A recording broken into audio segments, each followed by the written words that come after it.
Leaders are not born, they evolve. They earn respect because of their character, integrity, and credibility. Leaders are direct, clear, and concise. Abraham Lincoln was a leader. Ronald Reagan was a leader. Leaders don't dither, vacillate, get boxed into corners, or play games. They make the hard decisions. They don't pass them off on others. They understand the buck stops with them. Hello and welcome to Justice. I'm Judge Jeanine Pirro. Thanks for being with us tonight. What a difference a week makes. First, the president is hell-bent on a military strike in Syria, but then backs off and decides to ask Congress for permission. Then he asks Congress to delay their vote on giving him permission because John Kerry made an offhand, off-script remark which even his own State Department dismissed as rhetorical. And the latest?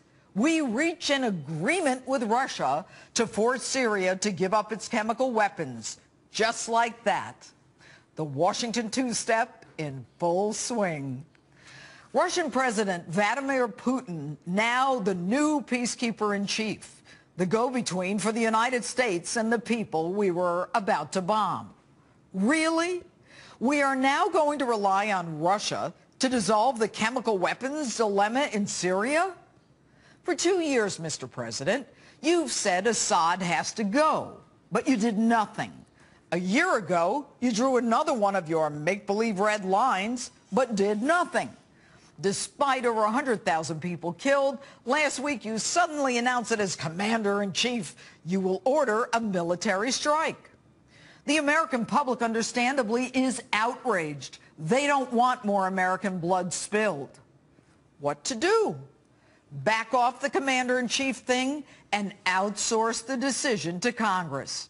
But if Congress balks, you'll say you'll go back to being commander-in-chief and go ahead with a limited strike. Now, Mr. President, you are the leader of the free world. Do it or don't do it. Don't talk about it. It's your talking and dithering that got us into this mess in the first place. Now, I watched The West Wing. Isn't diplomacy done in secret, behind closed doors?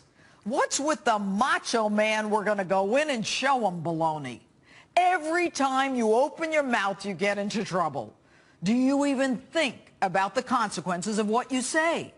Don't you hash this stuff out ahead of time? Isn't that what your cabinet and advisors are for?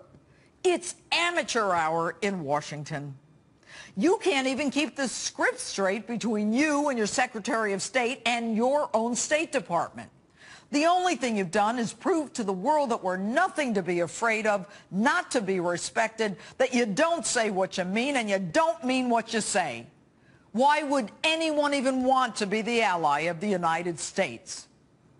Enter John Kerry, who tells Congress that it will be, quote, an unbelievably small strike, which of course makes no sense to me. How will an unbelievably small strike eliminate chemical weapons? Or bring the civil war to an end in Syria, or change anything at all in Syria? And to show you knuckleheads are not even on the same page, you'd then disagree with your own Secretary of State. The United States military doesn't do pinpricks. Even a limited strike will send a message to Assad that no other nation can deliver.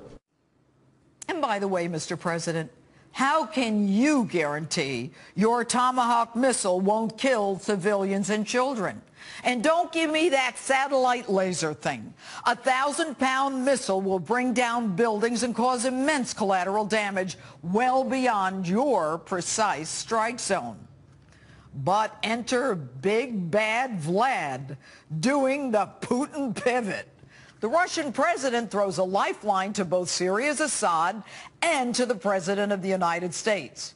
Who knows that the American public and the international community is against him?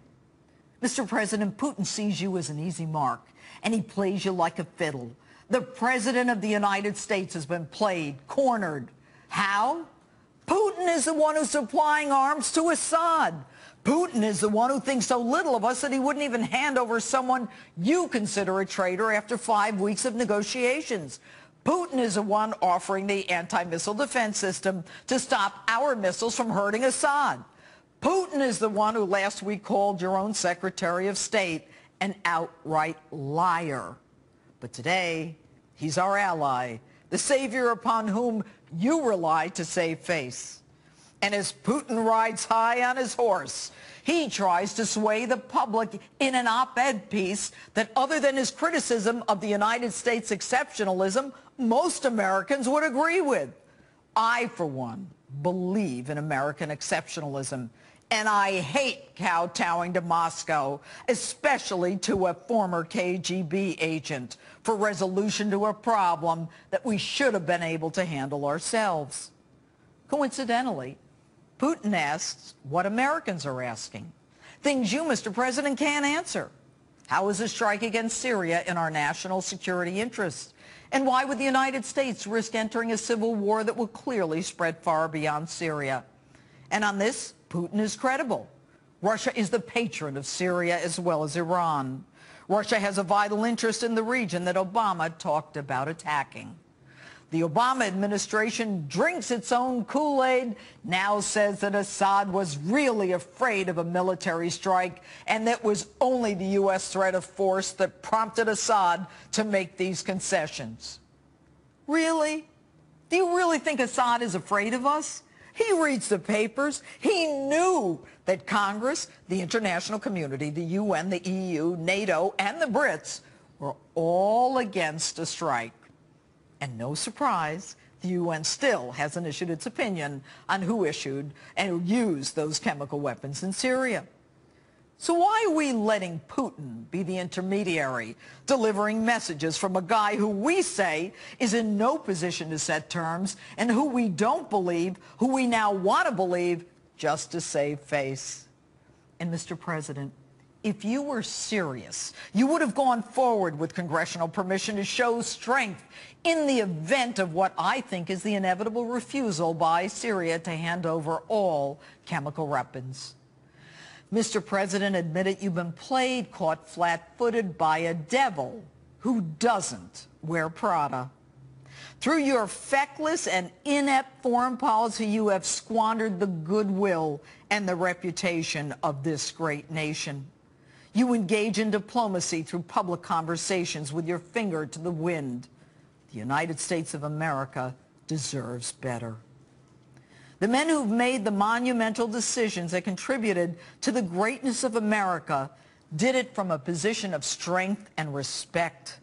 They didn't make these decisions on stage, but rather in the quiet of the Oval Office, after consultation and consideration of the consequences.